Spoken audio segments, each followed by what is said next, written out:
పోసాని కృష్ణమురళి ఎట్టకేలకు జైలు నుంచి విడుదలయ్యాడు. అంటే ఒక రకంగా మనం చూస్తే కనుక వైఎస్ఆర్‌సీపీ లీగల్ టీమ్ ఏదైతే ఉందో చాలా బలంగా పోరాడిందని చెప్పుకోవాలి. మొదటి నుంచి కూడా తనకు అండగా నిలిచింది. అంటే పార్టీ నుంచి తను వెళ్ళిపోయినప్పటికి కూడా కానీ జగన్మోహన్ రెడ్డి కావచ్చు, అదేవిధంగా వైఎస్ఆర్‌సీపీ నాయకులు కావచ్చు, తన వెంటే ఉన్నామంటూ తన కుటుంబానికి భరోసా ఇవ్వడం కావచ్చు, అనేకం ఇలాంటి అందించడం జరిగింది. సో, కాబట్టి డెఫినిట్‌గా ఏది ఏమైనా కూడా తనను బయటికి తీసుకురావడానికి చాలా తీవ్రమైన ప్రయత్నాలు చేసిండ్రు. ఎట్టకేలకు తీసుకొచ్చారు కూడా.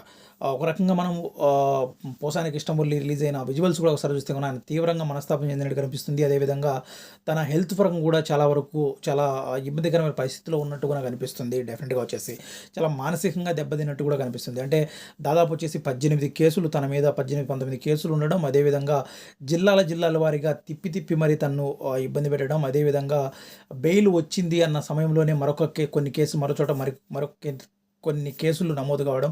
సో, కాబట్టి ఇలాంటియన్నీ కూడా తనను తీవ్రంగా స్తోభించే విధంగా తనను తీవ్రంగా ఇబ్బంది పెట్టినట్టు కనిపిస్తుంది.